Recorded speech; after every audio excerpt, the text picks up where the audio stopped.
Wacana pertemuan Prabowo Subianto dengan para Presiden Republik Indonesia terdahulu kembali mencuat. Pertemuan ini dinilai penting sebagai upaya merajut rekonsiliasi politik pasca pemilu 2024, tapi juga momentum strategis untuk membahas masa depan bangsa. Jika terwujud, pertemuan tersebut tidak sekedar seremoni, namun menjadi ruang diskusi antar pemimpin bangsa untuk menghadapi tantangan pemerintahan ke depan. Menariknya, sebelum para presiden terdahulu dan Presiden RI terpilih bertemu, justru putra-putri mereka lebih dulu menunjukkan kedekatan. Mulai dari Agus Harimurti Yudhoyono, Puan Maharani, hingga Gibran Rakabuming Raka yang berkumpul bersama saat momen ulang tahun Ragowo Hedi Prasetyo Joyo Hadikusumo atau Didit Hadi Prasetyo, putra dari Presiden Prabowo Subianto. Bahkan anak-anak hingga menantu dari presiden-presiden RI terdahulu pun ikut dalam acara tersebut. Lantas, apakah momen berkumpulnya anak-anak presiden dari masa ke masa ini akan diikuti dengan pertemuan Prabowo Subianto dengan para presiden terdahulu?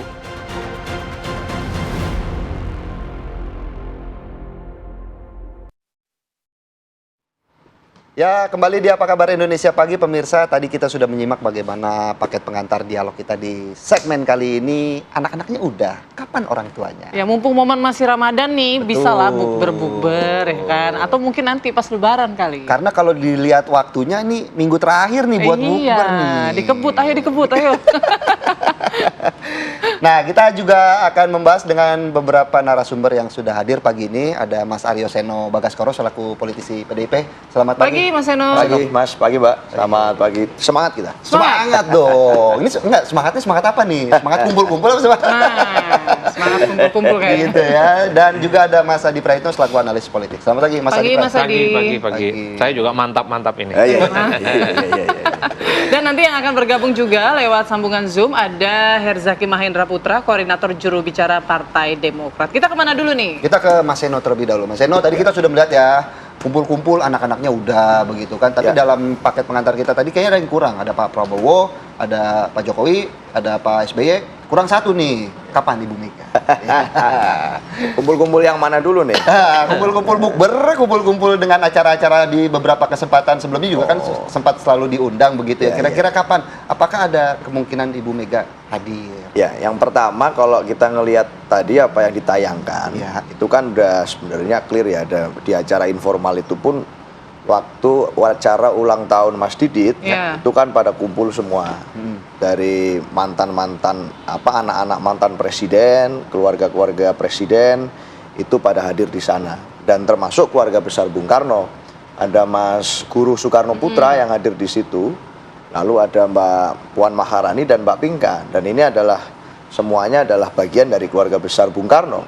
Nah, itu menggambarkan bahwa memang di bulan Ramadan ini kan suasananya adalah suasana silaturahmi nih. Suasana yang sebenarnya penuh berkah, dan di dalam suasana politik pun ada tensi cooling down yang kelihatan betul. Bahwa semua menahan diri, kita ingin menjaga hubungan dengan banyak pihak. Apalagi yang ulang tahun Mas Didit, selain adalah putra presiden, beliau juga punya pergaulan dan komunikasi yang sangat luas. Artinya memang berkawan, bersahabat, berteman, di dalam konteks personal di luar sekedar hubungan sebagai sesama anak mantan presiden. Jadi itu menggambarkan bahwa yaitu tradisi partai kami juga seperti itu. Di PDI Perjuangan kita mengedepankan gotong royong dan punya tradisi menghormati silaturahmi. Itu sih. Berarti tradisi ini nanti lanjut ke orang tuanya? Ya kita lihat nantilah. Tapi kan kita lihat bahwa memang situasi hari ini secara konsisten kita sudah menyampaikan semua publik sudah tahu bagaimana PDI Perjuangan punya sikap terhadap pemerintahan saat ini. Satu, itu tidak bisa dikeluarkan dari konteks hari ini kita bicara. Bahwa kita tidak di dalam pemerintah itu adalah satu ketegasan posisi. Tetapi di sisi yang lain kita juga dari awal mengatakan bahwa kita mendukung pemerintahan Pak Prabowo agar bisa menjalankan tugas dengan sebaik-baiknya. Jadi kita berharap hubungan itu bisa terjadi dengan saling hormat-menghormati. Pak Prabowo menghormati posisi kami menghormati peran yang dilakukan Pak Prabowo, termasuk peran kami dalam menjalankan fungsi kritik dan check and balance yang proporsional. Nah, itu. Jadi kalau masalah pertemuan saya rasa tanpa pertemuan sekalipun, itu kan sebenarnya sikap kami sudah sangat clear, gitu Pak. Tapi apakah kemudian pertemuan kemarin juga dimaknai bahwa ini pesan dari Ibu Puan begitu ya, yang memang kan kemarin kan sempat meminta untuk menjaga kehangatan hubungan romantisme salah satunya dengan Pak Jokowi. Apakah kemudian PDIP akan memaknai ini sebagai satu kesatuan yang mana memang ini loh kehangatan yang harus dijaga seperti itu, sedikit melunak? Satu, saya rasa sebagai manusia Indonesia hari ini, itu multi peran lah yang dijalankan oleh kita semua. Saya di sini sebagai politisi partai, di kampus jadi mahasiswa, contoh paling mudah. Nah, di dalam konteks itu Mbak Puan juga menjalankan banyak fungsi. Satu sisi tentunya sebagai ketua DPP, salah satu kader partai terbaik yang dimiliki PDI Perjuangan. Di sisi yang lain juga beliau menjalankan tugas negara sebagai ketua DPR RI yang harus profesional dan tentu saja menjalin silaturahmi dan hubungan yang baik dengan semua pihak. Dan dalam konteks itu tentu kita mendukung apa yang disampaikan oleh Mbak Puan untuk menjaga tradisi dan merawat silaturahmi kepada banyak pihak. Nah, tetapi tentu saja di dalam konteks pertemuan, apalagi antar pemimpin, kalau bicara Bu Mega misalnya, maka itu konteksnya ada multiple konteks. Salah satunya tentu saja timing, momentum yang paling tepat, dan tentu saja adalah tindak lanjut dari pertemuan-pertemuan simbolis. Kalau Bu Mega sebagai ketua umum partai, lalu apa yang kemudian bisa ditindaklanjuti dari suatu pertemuan untuk bangsa dan negara, itu yang harus dipikirkan matang. Oke. Nah, jadi timingnya belum tepat. Kalau fungsinya diubah sedikit sebelum ke Mas Adi ya, di fungsinya diubah sedikit lah, mungkin bukan mantan presiden membahas politik atau bangsa, lebih kayak reuni-reuni kecil aja gitu, reuni-reuni doang, sahabat lama. Kalau masalah reuni berarti kan itu masalah informal saja. Itu nggak bisa? Ya, itu bisa nanti kapanpun peluang silaturahmi itu tentu saja dijaga dan dihormati oleh partai. Mas Adi itu udah nahan dari tadi mau komen. Jadi apalagi kalau urusan ngopi-ngopi kan itu kan ya nanti kita bisa pikirkan lah. Tapi buat kami yang penting kerangkanya adalah apakah kemudian sesuatu yang ditampilkan oleh para pemimpin bangsa kita itu kemudian endingnya muaranya manfaatnya apa nih buat masyarakat. Itu tentu yang harus kemudian kita terus matangkan. Oke, dikit lagi. Tapi sejauh ini ada undangan nggak, misalnya dari pihak Pak Prabowo gitu? Tentu saja kedua belah pihak antara Bu Mega dan Pak Prabowo dalam konteks kepartean kita juga mengharapkan yang terbaik untuk para pemimpin. Saya mengharapkan yang terbaik. Ada tidak? Apanya? Undangannya. Dalam konteks ingin bertemu, saya rasa dua-dua punya keinginan itu untuk melakukan pertemuan. Kalau antara Bu Mega dan Pak Prabowo. Kalau dan masih itu dirasa-rasa berarti belum lah ya. Sebenarnya belum ada undangan formal juga ya, panggilan atau. Ya, itu sudah wacana lama. Artinya bukan suatu berita atau gagasan baru dan sebuah wacana yang sudah lama didoakan oleh banyak orang di Republik ini bisa segera terjadi. Ya, kita harapkanlah nanti bisa ada momentum yang tepat. Apalagi ini kan momentum yang baik di bulan Ramadan. Tapi tentu saja kita juga hari ini sebenarnya punya membagi fokus ke berbagai konsentrasi. Selain kasus di PDI Perjuangan hari ini, sekjen kami menghadapi kasus hukum, ada juga momentum penting konsolidasi Kongres. Jadi di poin-poin itu kita masih membagi-bagi energi. Gitu. Mas Adi, mungkin kayaknya menu nasi goreng bukan menu yang pas untuk berbuka puasa begitu ya. Jadi pertemuan ini belum bisa terlaksana. Mungkin melihatnya tanggapannya seperti apa dari Mas Eno tadi? Ya, saya kira ada yang substantif dan ada yang simbolik. Yang kita bicarakan itu selama ini adalah hal-hal yang sifatnya simbolik. Bertemu, guyup, kumpul-kumpul, ada makan bersama, dan seterusnya. Secara simbolik, masyarakat kita itu senang kalau pemimpin itu suka bertemu. Karena bagi mereka itu adalah semacam pesan bagaimana pemimpin-pemimpin itu akur dan tidak ada konflik apapun yang kemudian bisa dipertentangkan.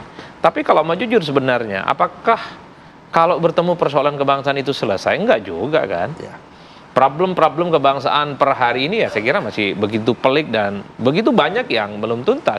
Padahal per hari ini sekalipun nyaris tidak ada ketua umum partai, nyaris tidak ada mantan-mantan presiden di Republik Indonesia yang tidak samikna watokna dan tidak lurus dengan pemerintahan hari ini.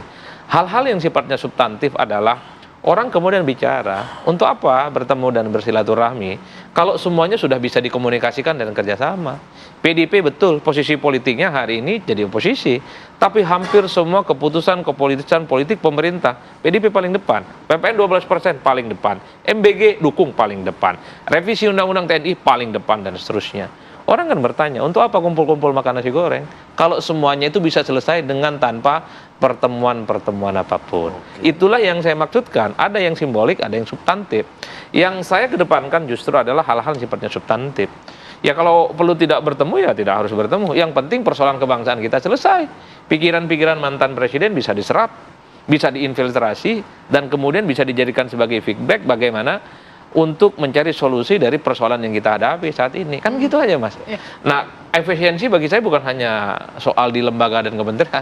Ketemu-ketemunya juga efisiensi juga boleh dong. Yang penting intinya selesai. Kan kira-kira begitu jalan ceritanya, Pak. Ya, tapi kan biasa ketemu di luar kan bisa di rumah aja kan gitu. Betul, bisa bertemu di mana aja dan bisa di ngobrol saja. Cuman di luar hal yang sifatnya simbolik dan substantif, orang selalu mengatakan, kalau mantan-mantan presiden itu tidak bertemu dalam satu forum, pasti ada syai'un-syai'unnya. Syai'un-syai'un itu ada sesuatu. Ada sesuatu yang tersumbat. Dan itu sudah terkonfirmasi secara umum. Misalnya Mbak Mega itu dengan Pak SBY dari dulu memang rada-rada kurang oke hubungannya. Betul. Betul bahwa di forum-forum tertentu, pelantikan presiden, hari ulang tahun, Agustusan bertemu. Tapi kan gesturnya kan tidak terlampau kelihatan akrab. Apalagi dengan Pak Jokowi. Publik tahu betul. Konflik politik yang belum genap setahun, mendidihnya Mas Seno itu kan belum kelar-kelar juga. Jadi memang sakit hatinya terlalu dalam gitu ya, Ini Mas Adi, hubungan segitiga, termasuk juga mungkin kita melihat secara gestur antara Pak Jokowi dengan Pak SBY, tentu tidak pernah ada friksi yang kemudian berhadapan-hadapan. Tapi kan gesturnya menunjukkan rada-rada kurang akrab kan. Nah, beda ceritanya Pak Prabowo. Kalau Pak Prabowo dengan Jokowi oke, dengan SBY oke, dengan Mega oke. Inilah yang kemudian menjadi pembicaraan hari ini, bahwa Pak Prabowo bisa menjadi bridging yang menjembatani mantan-mantan presiden yang mungkin rada-rada kaku bisa bertemu. Seperti halnya Mas Didit yang bisa menjadi bridging di mana mantan-mantan anak presiden bisa bertemu dalam acara-acara informal. Kan gitu jalan ceritanya kan? Betul. Saya juga mau minta pendapat Bang Herzaki Mahendra, ini sudah bergabung. Kalau dari Bang Herzaki atau Partai Demokrat sendiri, setuju nggak kira-kira wacana kumpul-kumpul Presiden Prabowo Subianto dengan presiden-presiden terdahulu ini bisa direalisasikan gitu? Tapi nanti Bang Herzaki, kita harus jeda terlebih dahulu, sesaat lagi kita akan kembali.